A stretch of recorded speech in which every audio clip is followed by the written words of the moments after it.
Welcome to Moonlit Folklore Stories. This is the place where timeless tales from folklore are retold softly and slowly under the calm glow of the moon. Here we gather as a community of listeners from every corner of the world. If you would like to be part of this circle, consider subscribing, leaving a like, and sharing in the comments where you are listening from and what time it is for you. It is always fascinating to see how many of us are here together, across different places and hours. Now, make yourself comfortable and let tonight's story guide you into peace and calm. Before we begin, take a moment to prepare your space. Find a position that feels restful, perhaps lying down, wrapped in a blanket, or sitting in a chair that supports you completely. Allow your shoulders to drop. Let your arms rest loosely and let your face relax. Take slow, natural breaths. Each inhale brings in calm. Each exhale releases the weight of the day. Feel the surface beneath you, steady and secure. Allow your body to settle and your mind to grow quiet. You're entering a deep state of relaxation, where thoughts fade away like mist in the forest. There is nothing to hold, nothing to chase, only calm, only stillness. In the far north, where forests stretch without measure and winters linger beyond memory, a village stood at the edge of a vast evergreen ocean. By day, black pines rose like a wall against a pale sky, their crowns whispering in winds that tasted of snow. By night, the woods seemed to lean closer, as if listening. After sunset, people spoke softly. Doors were barred, shutters latched. Old charms hung above thresholds, twine threaded with rowan berries, iron nails hammered into lintels, and small bowls of milk and bread as offerings to the unseen. The elders said the forest remembered everything, the first axe that bit its bark, the first track in new snow, the first oath a hunter swore by the moon, and sometimes the forest answered. Travellers who strayed too deep returned with stories of eyes glowing like coals just beyond lantern light, of shapes too tall for wolves moving upright for a step or two before melting back into shadow. They called them werewolves, the cursed ones, men whose hunger had learned the shape of a beast. Whether the tale began with famine, witchcraft, or a bargain whispered under a frozen sky, no one agreed. But the howls that rolled across the trees at dusk were real. They rose long and low, calling and answering from hill to hill, as if the land itself were breathing through 1,000 throats. On those nights the village held its breath, and even the dogs refused to bark. One winter came harder than most. Snow arrived early, laying a white weight over roofs and fields, and the river sealed with ice that sang at dusk. A farmer went to check his traps and did not return. His footprints led into the pines and never led back. Days later his wife swore she saw him at the far fence line, standing in a drift with snow in his hair. She called his name. He turned slowly, and the lantern made his eyes flare yellow for a heartbeat, before he slipped between trees, a long howl trailing him like a torn ribbon. Others vanished after that. 2 hunters who followed a trail of blood and found only a stag's antler planted upright like a marker, a shepherd who chased a stray dog and left a gate swinging in the wind. The village counted doors each morning the way sailors count stars after a storm. The priest called a night of prayer in the wooden chapel, a room that smelled of old smoke and pine resin. Families crowded shoulder to shoulder, steam rising from damp coats, candles wavering along the nave. Hymns began softly and swelled, words stumbling but sincere. The priest lifted a silver cross and spoke of faith, warmth, and human company against the chill. Then the howling started outside. far at first, then circling the chapel like a ring.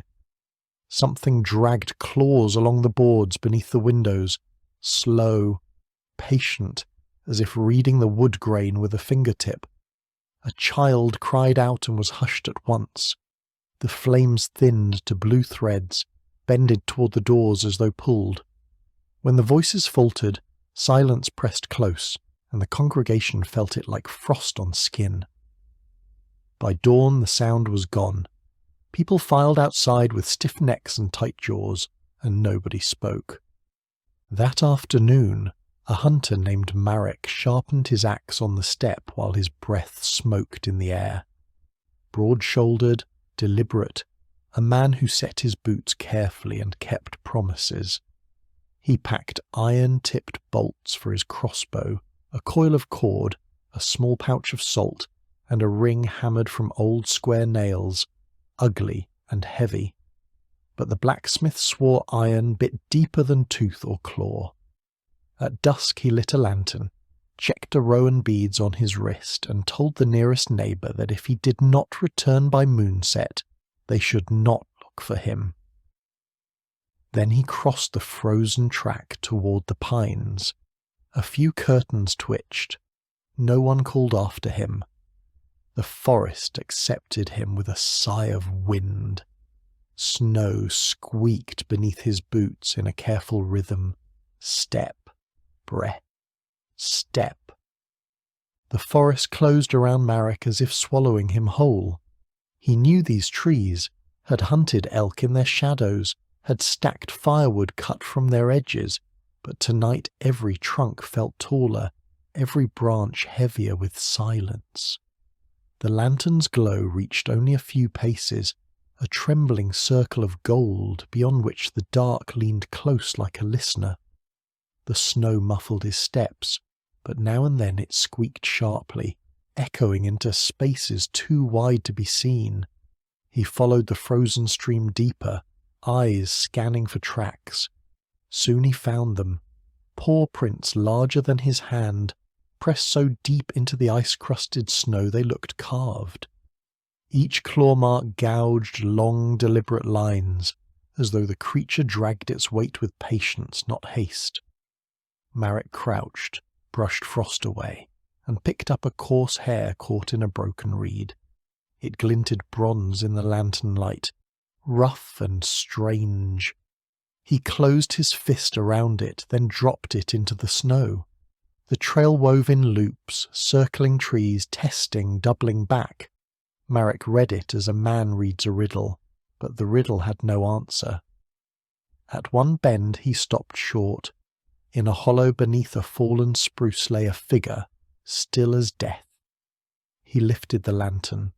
Not a wolf, a girl. Her skirt was torn, her shawl stiff with ice. Scratches striped her forearms raw and red. Marek slid down the bank, boots slipping.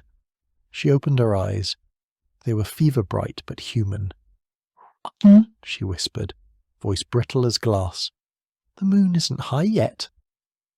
From deeper in the trees came a long note, high and thin like a flute carved from bone. It pierced the silence and left it trembling. The girl flinched. If you leave me, I'll go back to them. If you take me, they'll follow. Her lips cracked as she spoke, and the steam of her breath hung in the cold. Marek lifted her carefully, set her across his shoulders, and climbed from the hollow. Behind him, snow shifted, and a low growl pressed through the trees, so soft it could have been the forest breathing. They reached an old hunting stand leaning against a pine like a tired sentinel.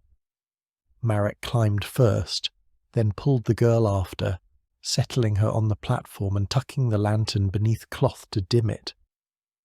"What's your name?" he asked quietly. "Anya," she said, voice thin. Her eyes darted constantly, ears listening as if they could hear beyond the lantern's reach. "They took my father. They took Jozek. I woke in mud, nails broken, hair full of twigs. I don't remember all of it, only the running, and the taste of iron in my mouth." She noticed a ring of nails at his belt. "Iron," she murmured. "Good. They hate the smell." A howl uncoiled from the woods. Low, steady. Another answered, higher from the opposite ridge.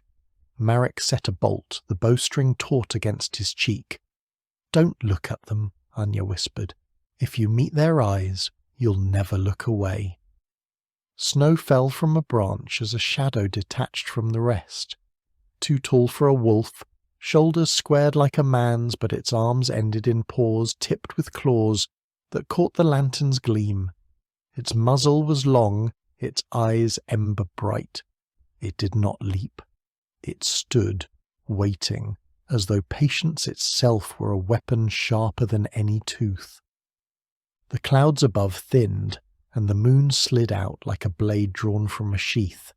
Its light spilled silver across the forest, sharpening every branch into bone-white lines. Marek felt the stand tremble beneath his boots as the first strike landed. A dark mass slammed into the wooden posts, the platform groaning. He loosed a bolt and saw fur crumple, then rise again with a guttural snarl that shook the air. Another shape darted from the side. He fired once more, then dropped the crossbow and braced his axe, shoulders squared. Claws raked the edge of the stand, wood splintering. Anya pressed herself against the wall, whispering through clenched teeth. "Don't open your eyes." The pack did not charge at once. They probed. One beast lunged and withdrew. Another tested the posts. It was a rhythm, a game of patience. Marek gripped the iron ring of nails, its barbs biting his palm, and when a head rose over the ledge he thrust it forward. The hiss was instant, the smell of scorched fur nauseating. The creature reeled, snarling in pain. Anya's voice was distant but clear. "Salt." Marek scattered a white arc across the dark. The grains hissed on fur and two shadows flinched back. Then from deeper in the forest the flute note returned, thin, sharp, colder than steel. The pack froze, listening. At the sound they retreated into the trees, melting as silently as they had come. For a moment only Marek's heartbeat remained, thudding like a drum inside his ears. The silence that followed was heavier than the attack. "It isn't their hour yet," Anya whispered. "They wait for the sign." "What sign?" Marek asked. She stared at her hands. "When a person breathes faster than thought. When their own name slips from memory. That's when they come." Her voice dropped lower. "If you smell rust on me, don't look at me." They climbed down while the stillness felt stretched too thin to trust. Marek muffled the lantern again and led Anya through the trees, boots crunching softly in snow. He headed for an old forester's hut he recalled from years past, a crooked cabin perched above a frozen marsh. The door hung uneven but yielded, and the stale air inside smelled of soot long gone. Marek spread a thin line of salt across the threshold, set the iron ring beneath the sill and whispered, "Let them circle if they must." A small fire lit with effort, sparks catching reluctantly on bark. The warmth crawled slowly into their fingers, not comfort, but survival. Marek rested his axe across his knees, listening to the weight of silence outside. It pressed from every side as if the night leaned against the cabin walls. Then came the first scratch, soft, deliberate. Another followed, claws reading the wood grain like words. At the window, breath fogged the glass, a pale oval. In the mist, two glowing points hovered, patient, unblinking. The door shuddered with a sudden blow, the wood booming like a struck drum. Marek doused the fire with a sweep of snow and threw a pinch of salt into the glow. Sparks leapt, hissed, and the smoke turned acrid, clawing at his throat. The beam across the door groaned. Another impact followed, harder, rattling the frame. The hut felt small, fragile, like a box floating on black water. Anya's eyes glistened in the fire's dying glow. "They won't stop," she whispered. "Not until the moon says so."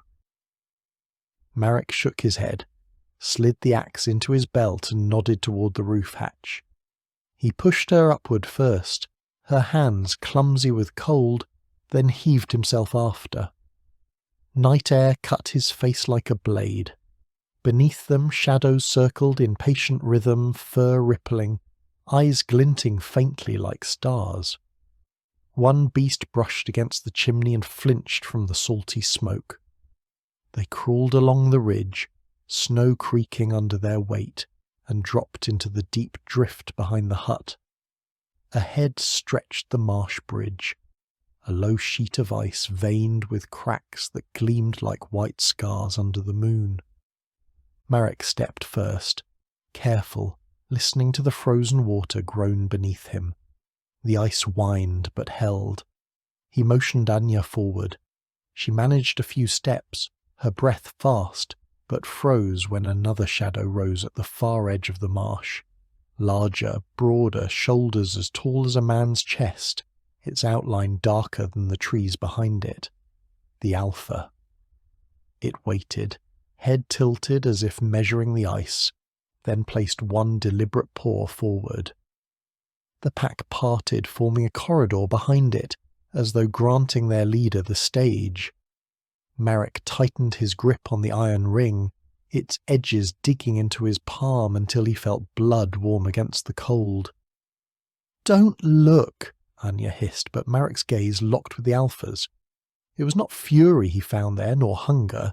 It was patience, heavy and unsettling, a reflection of his own resolve.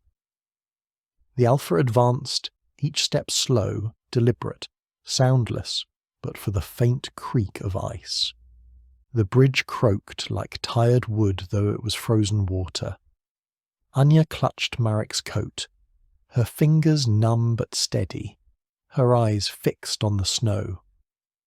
Marek waited until the Alpha drew close enough that he could hear the wet rasp of its breath, smell the musk of fur and earth.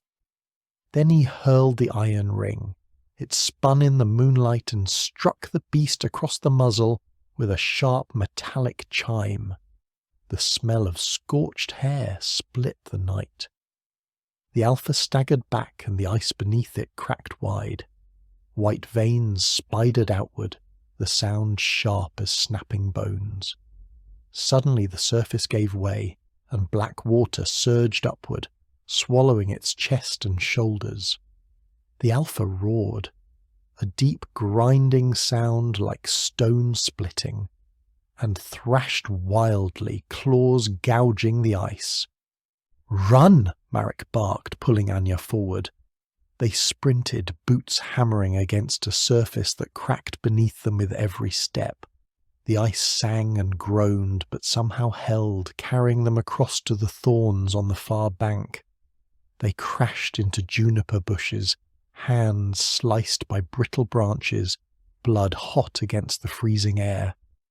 Behind them the pack howled, a chorus layered with fury, grief and command. Yet not one creature touched the water. They stood aligned at the bank, watching, their eyes like torches in the dark. The Alpha heaved itself free, streaming with icy water that steamed faintly in the cold. It shook once, water flying like shards of glass, and barked a guttural order. The pack obeyed instantly, flowing sideways along the marsh's edge, pacing Marek and Anya step for step as though herding them deeper into the trees. It was not retreat, it was redirection. Marek tightened his grip on the axe and pushed forward into the waiting dark. The forest beyond the marsh closed around them like the jaws of some vast creature. Branches arched overhead, dripping with frost, their black lines tracing the moonlight like veins. The path wound unevenly, but Marek did not slow.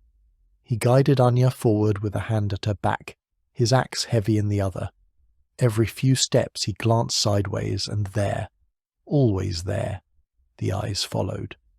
Dozens of them, glimmering in pairs, sometimes low near the snow, sometimes higher than any man's head should reach.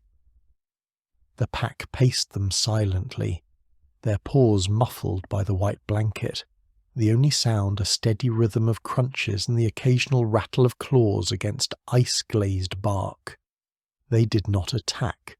They waited, shaping the path with their presence, forcing Marek and Anya deeper, deeper still. It was not pursuit but orchestration, as though the Alpha were a conductor and the forest itself the instrument. Anya stumbled once, knees sinking into a drift. Marek caught her, hauling her up, and for a moment their breaths tangled in the freezing air. Her face was pale, her lips cracked, but her eyes held a fierce clarity. "They want us tired," she whispered. "They'll push until we can't stand." Marek pressed the rowan bead into her palm again. "Then we won't give them what they want."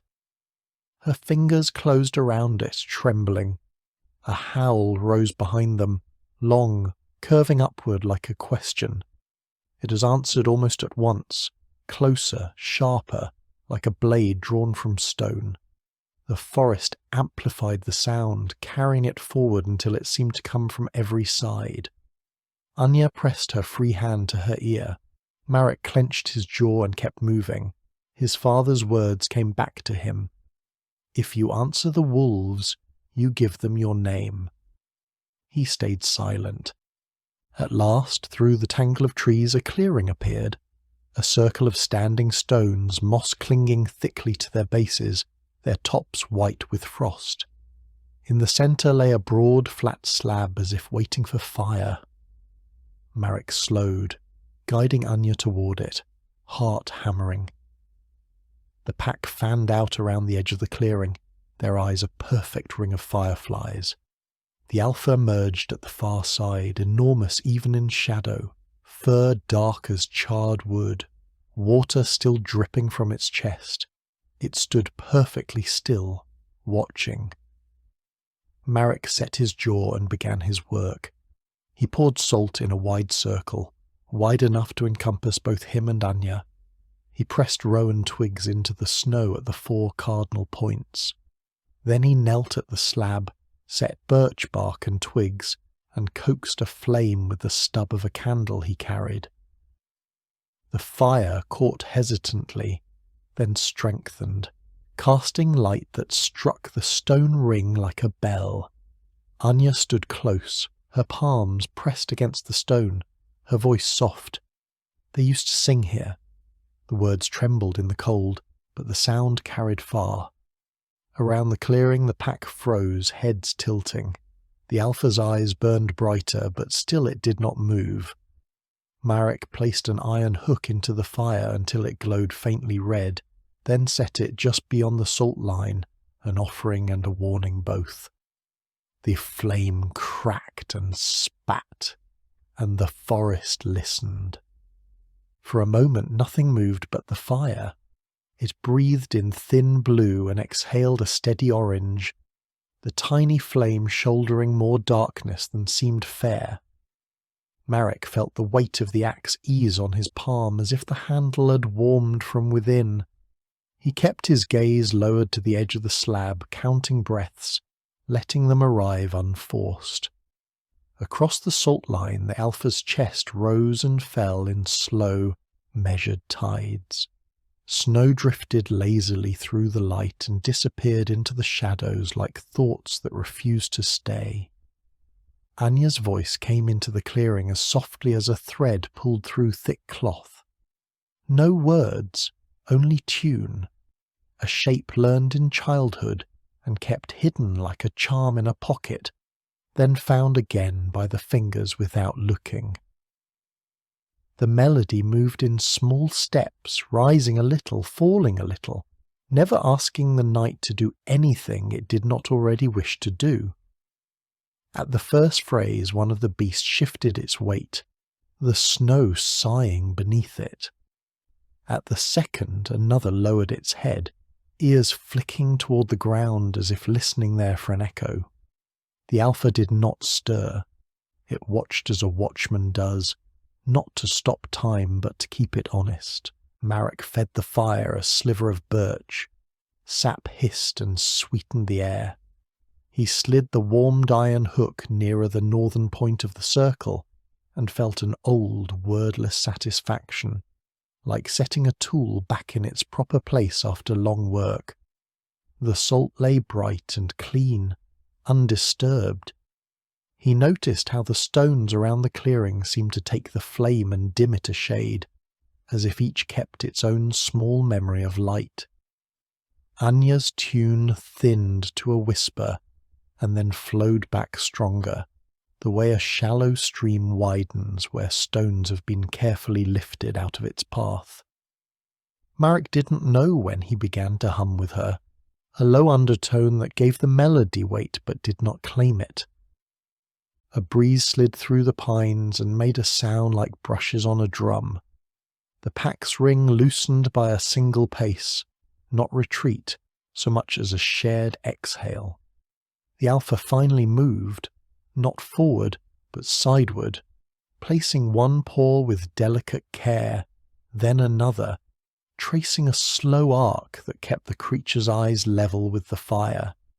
Its breath came in short plumes that caught the light and vanished. When it drew near to a rowan twig, the fur along its neck lifted slightly, as grass lifts in a crosswind. Marek watched the twig without raising his head, ready to slide the iron between it and the line if need be. The Alpha stopped of its own accord and eased back, as though acknowledging a boundary both old and fair. Anya's song altered almost without notice, a braid of the first melody and something older, perhaps something she did not remember learning. Between notes there was generous space, and the space itself did part of the singing, carrying a gentleness that did not press or demand. Far away, a single answering howl rose, thin, almost curious, and fell again like a question set down politely. None of the creatures in the clearing replied. The Alpha lifted its head toward the sound and then returned its gaze to the fire, content to let distance have the last word. Time stretched, not long like a road, but wide like a lake in still weather. Marek felt his shoulders release a notch he had not known was tight. He rested the axe's head on the stone and laid both hands, open, on the slab. Heat seeped into his palms like a kind answer. Quiet settled in that needed no defence. When Anya paused to take a slow breath, the silence did not rush back in. It simply widened the room they all shared. Snow thickened for a few minutes, soft flakes drifting with the patience of feathers. Some landed on the lip of the flame and vanished with small, almost cheerful clicks. Marek smiled without showing teeth. He thought of the village and how windows would now glow, low yellow squares against blue night. He pictured a kettle set to the edge of a stove, a child turning once on a pallet and sighing. He did not feel pulled to those images as to an escape. They arrived like lanterns on a far path, reassuring, present, yet not necessary to reach. A small sound at Marek's right, the faintest rasp of claw on frozen bark, pulled his focus without startling it. One of the beasts had stepped nearer to the salt, not in challenge, but with a cautious curiosity, like a stray dog finding a doorway that smelled of soup. Its eyes were not the hard metal of a blade, but damp amber, the colour of resin warmed by a hand. Marek's glance slid to the iron hook. Its tip still glowed a tired red. He did nothing.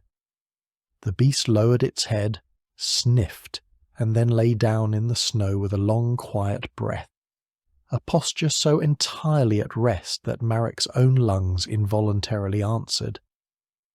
Anya's voice softened further, saving breath the way careful people save last kindling for dawn. When she finally let the tune fade, she did not close it with a flourish or a knot. She simply allowed it to become the same fabric as the air. In that unremarkable ending, something subtle happened. The alpha blinked, once, slow. It turned its head, not to Marek, not to Anya, but toward the deeper woods where the drifts fall thickest and the wind writes little histories across untouched clearings.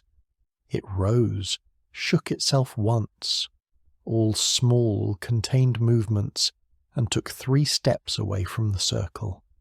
The pack answered the gesture like a single body learning a new breath. In 2s and 3s they stood, shook snow from their coats, and shifted sideways through the trees, leaving the salt line empty and clean. They did not run. They did not look back in defiance or threat. They went the way working animals go when the gate is opened at the proper hour, unhurried, certain as if duty had been completed, at least for now. The clearing became larger by degrees until Marek realized it had always been this large. Fear had only borrowed space without paying for it. He fed the fire a last slim stick, more in thanks than necessity. The flames brightened, then settled as if nodding. Anya let out a breath that trembled once and then steadied. She did not speak. Her hand found the rowan bead at her wrist and rolled it thoughtfully, the way one smooths the edge of a worry until it remembers it is only wood. Marek looked at her without staring and offered the faintest tilt of his head, a hunter's way of saying, "We are here. That is enough." The night answered with a quiet creak from a distant branch and the lightest sift of snow from a fur's skirt. The moon had leaned west without their noticing, throwing the shadows longer and softer. Marek lifted the iron hook with a scrap of cloth and set it further from the salt so the heat would not bite the line. The tip no longer glowed, but held a memory of warmth that would take a while to leave. He brushed a finger along the slab. It was barely warmer than the air, and yet his fingertip told him it remembered the flame. He thought of the priest's silver cross and the chapel's candles, and it seemed to him that these were not rival languages in the same town, but neighbours who nodded when they passed each other at the well. "Will they return?" he asked after a time, his voice quiet enough to respect the hour. Anya listened to the trees before answering. "Hunger always returns," she said, not sadly. "But it can be taught where not to feed." She looked at the salt, the rowan, the small faithful flame. "And names can be kept." She touched the bead at her wrist again as if confirming a simple truth. When the fire had burned down to a patient bed of coals, Marek scooped clean snow over it until the last ruby faded. Darkness settled in with no sharp corners. He did not rush to erase the circle. He let the salt lie white and smooth, a letter left for anyone who could read. The stones, now bare of light, stood like quiet elders at the edge of a sleeping square. They left the clearing as one leaves a good room, slowly, with a last look that is not possession but gratitude. The forest received them without comment. Between the trees the night felt less like a wall and more like a deep hallway leading toward the first idea of morning. Behind them no sound of pursuit, only the small honest noises a winter wood makes when it minds its own affairs. A cone dropping, a crust of snow settling, a distant owl writing its single round syllable into the dark, and then allowing the dark to keep it. The fire had burned down to a modest glow, the coals pulsing softly like the heart of some slumbering creature. Marek sat with the axe balanced across his knees, listening to the way the flames cracked in slow rhythm, each spark snapping into the night and then dissolving into stillness. The salt circle remained bright, its line unbroken, a fragile wall of white against the dark. Anya sat opposite him, her back against the stone, her fingers rolling the rowan bead in careful circles. The movement seemed to ground her, as if the small polished surface carried the weight of a world that otherwise threatened to fracture. Beyond the salt, the forest stretched without end. The eyes that had watched so intently earlier were gone, but Marek still felt the weight of presence. It was not menace he sensed now, but a lingering patience, like wolves resting just out of sight, aware of their strength yet willing to wait. The air carried a subtle shift, easier to breathe than before, less sharp with fear. Marek inhaled deeply, and the cold filled his lungs with a steadiness he hadn't expected. For the first time since entering the forest, he felt his mind loosen, thoughts uncoiling like ropes freed from a knot. Even the silence seemed softer, no longer the suffocating stillness of danger, but something closer to calm. He turned slightly, his gaze sweeping the stones and then Anya's profile pale in the faint light. She looked younger now, almost childlike. Her face relaxed except for the furrow still etched between her brows. When she finally spoke, her voice was almost lost to the sigh of wind in the trees. When I was taken, it wasn't teeth that pulled me. It was silence, a kind of silence that wrapped around me like arms. I remember running, but the snow beneath me never broke. I remember hunger that wasn't mine, but filled my body all the same. Her words faltered, as if they had edges that cut her lips as she let them go. She glanced at Marek briefly, then away, as if eye contact itself was dangerous. Each night they grow. Not because they're born, but because someone else begins to hear that silence, begins to mistake it for their own voice. That's how it spreads, like a song you can't forget. Her hand tightened around the bead until her knuckles whitened. Marek listened, his own silence an act of respect rather than fear. He reached down and pressed the iron hook deeper into the snow, watching the faint steam curl and vanish. The gesture was small, but it felt like an anchor, a reminder of the old rules, of boundaries that could still hold. "Keep the bead with you," he said softly, not looking directly at her. "If the silence grows too loud, remember its weight. It's yours, not theirs." She nodded slowly, her shoulders easing just a fraction, her breath settling into steadier rhythm. For a moment the distance between them felt less like a gulf carved by fear, and more like the kind of space two people keep when they share something fragile. Above, the moon had shifted westward, tilting shadows into longer, gentler lines. The clearing no longer seemed a trap, but a kind of sanctuary. Temporary, perhaps, but real. Marek fed the fire with one last sliver of birch bark. It caught quickly, sending a thread of sweet smoke upward, curling into the night. The flame rose, a little brighter, as though acknowledging the gesture. Anya began to hum, almost without realizing it, her tune weaving softly through the air. It was slower now, stretched like a path walked in daylight, when there is no need to hurry. The melody was simple but carried weight, each note touching the stone and coming back lighter, as if the rocks themselves hummed in sympathy. Far into the forest an answering howl rose. It was not fierce, nor filled with hunger. It was thin, almost uncertain, like a question asked by someone afraid of the answer. The sound drifted across the snow, lingered for a moment, and then faded without echo. Neither Marek nor Anya replied. They let the night keep its secrets. Marek felt the sound pass through him without stirring fear, as if it had brushed against him and moved on. He looked across the fire and saw that Anya's shoulders had lowered. her body no longer taut as a bowstring but resting against the stone. She closed her eyes briefly, and when she opened them again, there was a softness that had not been there before. The pack had gone, that much was clear.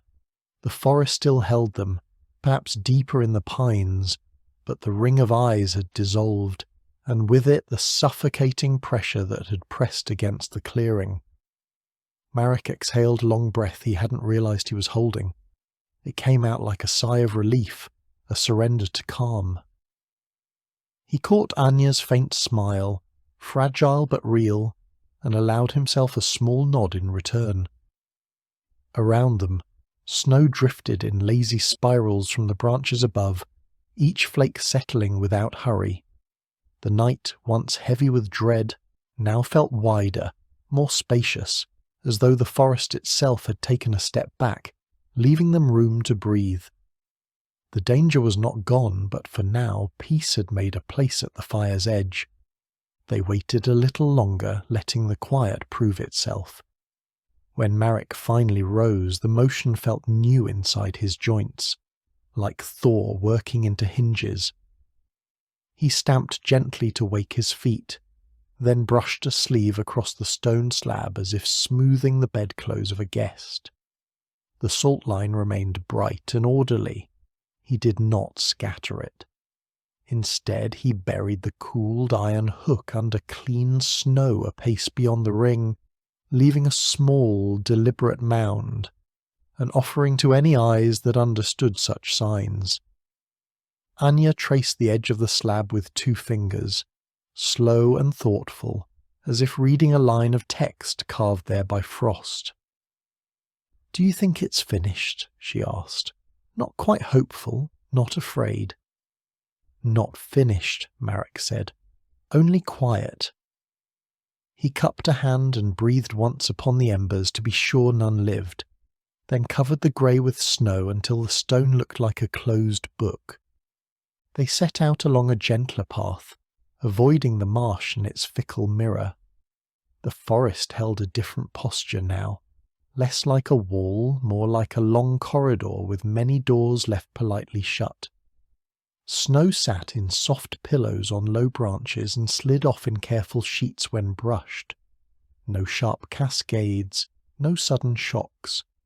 In a shallow dell, the moonlight pooled in blue and revealed a braid of tracks that made Marek slow. He knelt, lantern low, paw prints spread wide and deliberate. Between them, startling as a voice in an empty room, the clear, narrow arrow of a human foot, bare and sure, each toe pressed into the crusted powder.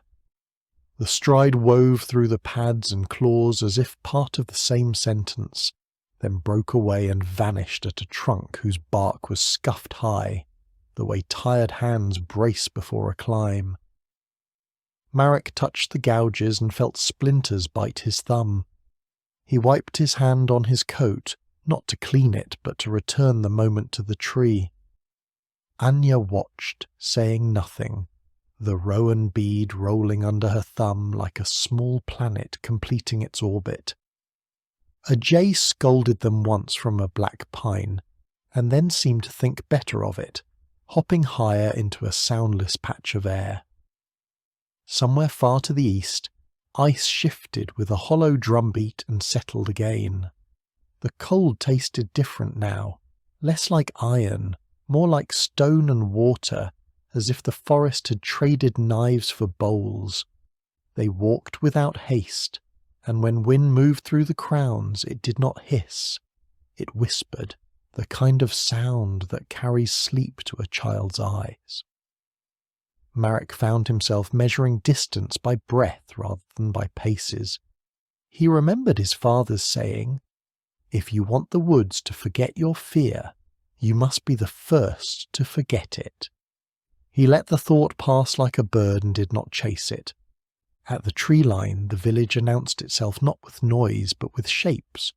Roofs sloped low under snow, fences drawn in faint graphite lines, a dangling shutter knocking once, politely, before stillness resumed. A dog padded forward, chest deep in powder, and stopped 3 strides away, puzzling through the smell that came off their clothes. Smoke, salt, wet bark, and some third thing older than kitchens. It wagged its tail once, then decided that any creature walking slowly in the open with its hands visible belonged at least to the category of neighbours. It accompanied them to the nearest yard with a dignity that pretended to be indifference. Curtains lifted and fell. A door opened. No one called out. Relief in winter is a private prayer. Inside the first cottage, heat came in waves, heavy with the sweetness of dried apples. Someone, a woman with flour on her wrists, set a wool blanket over Anya's shoulders and slid a steaming cup into her palms. The girl did not drink at once. She leaned her face into the steam as though letting it read her features and remember them. Marek warmed his hands at the stove, turning them slowly. Backs, palms, backs again, feeling life seep into his knuckles. The priest arrived with a folded cloth over his arm and a face schooled to kindness. He paused at the threshold, as if unsure whether the old rules of blessing applied to travellers who smelled of rowan and iron. Marek spared him the puzzle. "Keep the chapel open," he said, "candles low. Songs, if people need them. But between verses listen. If the forest answers, answer softly." The priest nodded, something like gratitude loosening his jaw, as though he'd been given permission to do less and mean more. Neighbours drifted close in the manner of people who refuse to call a gathering what it is. A child peered from behind a chair leg with the solemnity children lent to strangers after midnight. Anya, who hours earlier had spoken in splinters and half-breaths, found an ordinary tone. "The marsh ice isn't safe near the reeds," she told a man with a hunter's cap pulled low, "and if you walk the north ridge, do it in pairs." They took this not as command but as weather, something to be folded into the day's choices. Nobody asked for a tale. Nobody demanded a monster's name. The room made room for quiet to sit among them on the bench. When Anya's cup was finally empty, she looked down at the curve the steam had left around the rim and smiled, surprised to find her mouth capable of the shape. Marek recognized the expression, not joy, not yet, but the relief that arrives when a body learns its edges again. He adjusted the blanket around her shoulders as he might for a younger sister and stood. "I'll step outside a while," he said to whoever was listening, which turned out to be everyone and no one in particular. The priest touched the cloth on his arm as if it were a small flag and stepped aside. Snow squeaked under Marek's boots as he crossed the square. The night had not grown warmer, but it had become kinder. Roofs settled with soft ticks. Somewhere, someone shut a door with a careful hand. Marek checked his own house. The latch, the beam, the small dish of salt tucked into the corner of the sill. He did not feel superstitious doing it.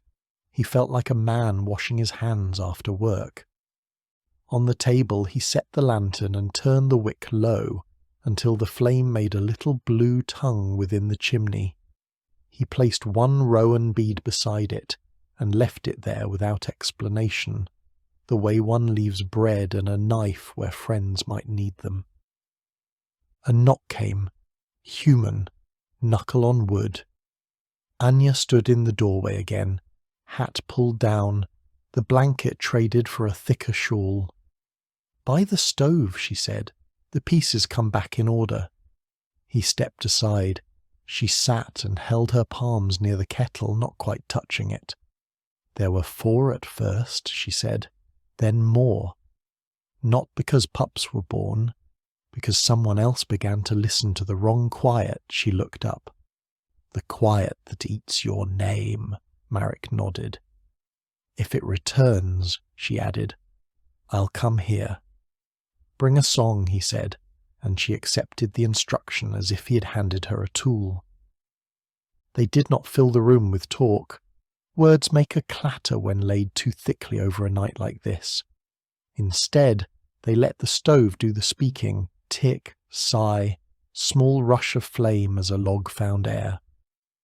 After a time, Anya's shoulders lowered and her eyelids flickered with the lightness that finds people who've been brave longer than anyone should be. Marek walked her back to the threshold and opened the door. The dog from before appeared from nowhere and fell into step beside her, with the offhand gravity of a sentry on an unremarkable post. She tapped her knuckles once on his lintel as she left. Counting. He realized suddenly she'd been counting all evening. Pulses, breaths, steps. He did not ask what number she was seeking. Some tallies are meant to be finished in private. He blew the lantern down to a thread and let the house hold him. The quiet that came was not hollow. It had furniture in it. The chair, the table, the axe within reach not as a boast but as a habit. Outside, a single far howl wandered up through the trees and wavered, then diminished into nothing that demanded an answer. Marek did not brace against it. He let it cross the roof, past the chimney, and go onto a hill beyond hearing. He sat, breathed, and noticed the simple fitness of air moving in and out of a chest. When he closed his eyes, he did not see eyes returning the look. He saw the circle of stones, that small stubborn summer in the snow, and understood that some rooms once entered are easier to find again, even in the dark. The village settled back into its own rhythm, though it was a rhythm built on caution. People moved more quietly, doors stayed barred longer, and the chapel candles burned later into the night. Still, the air felt changed. The forest was no longer only an enemy. It had become something watched, respected, approached, as one might approach a river that can both drown and sustain. Marek rose each morning with frost still on the windows, checked his axe and bow, and walked the fence lines. He saw no glowing eyes in the thickets, but now and then he found paw prints pressed deep into the snow, larger than any wolf should make. He studied them carefully, never disturbed them, then brushed fresh snow across them to keep children from staring too long. Anya often joined him, wrapped in a shawl, her voice stronger with each passing day. She pointed out tracks he missed, or hummed softly as they walked, her melodies simple and steady, as though stitching calm back into the earth. One evening, as the light faded into the blue of early dusk, they followed a path to the ridge where the trees fell away and the sky opened wide. Below stretched the marsh, frozen and cracked like a mirror mended poorly. Marek stopped at the edge, staring down at the far bank where the alpha had fallen through. The hole had sealed, patched with snow, but the memory of its roar lingered. Anya stood beside him, her shawl tugged by the wind. "Do you think it drowned?" she asked. Marek shook his head slowly. "No. Beasts like that don't die so easily. It will wait. Maybe not for us, maybe for others, but it waits." His words carried neither fear nor triumph, only the even tone of a man naming weather. Together they turned back, leaving the ridge behind them, the marsh a dark scar below the horizon. The weeks passed, snow deepening, winds sharpening. Yet there was a difference in how the village carried itself. Neighbours lingered longer in doorways, children played a little farther from their homes, and the priest's hymns seemed less desperate, more steady. Marek continued his rounds, carrying iron and salt as habit, not as burden. Anya grew stronger, her laughter returning in quick bursts, startling even herself. At times she would stop in the middle of a sentence and listen, head tilted, as if testing the silence. When no answering call came, she smiled faintly and continued. The forest had not forgotten them, but it had loosened its grip, granting space for breath. And in that space the village learned again to live, not only to endure. Winter eventually began to loosen its hold. The snow softened on the rooftops, dripping into long icicles that rang like glass when the wind shook them free. Paths darkened where boots had passed often, and smoke from the chimneys carried the smell of cooking instead of fear. Yet though the days grew lighter, the memory of that night in the forest lingered in every corner of the village. Children whispered of glowing eyes between the trees, and old women still set bowls of milk at the thresholds. Nobody claimed the curse was gone, but nobody claimed it ruled them either. It was simply part of the land now, like frost or storm, something to endure, not something to bow to. Marek lived quietly, his axe always near, his steps measured. He spoke little of what had happened, though when hunters pressed him for detail he would say only, "Iron holds, salt holds, fire remembers." Beyond that he let silence do the rest. Anya remained in the village, her shawl traded for stronger clothes, her voice no longer faint. She worked alongside others, gathering wood, hauling water, her presence proof that survival was possible. Sometimes in the evenings she hummed by the stove and people gathered not because they were commanded but because they found the sound comforting, like the steady crackle of burning logs. She never sang loudly. She let the air carry her tune softly, as if it belonged to the village itself. One night, when the moon hung low and the forest glittered with thaw, Marek stepped outside his cottage. The dog that had once accompanied them padded to his side, tail sweeping the snow. Together they looked toward the pines.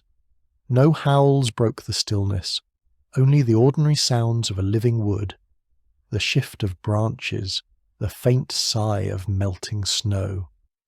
Marek breathed deep, feeling both the weight and the lightness of that moment. He thought of the stone circle, the salt, the fire. He thought of the way the Alpha had blinked and stepped back into the shadows. The curse was not gone, but it was not master either. He touched the rowan bead at his wrist and smiled faintly. Behind him, windows glowed, voices murmured, and the world felt, if not safe, then at least bearable. And in that balance, fragile but real, the village slept.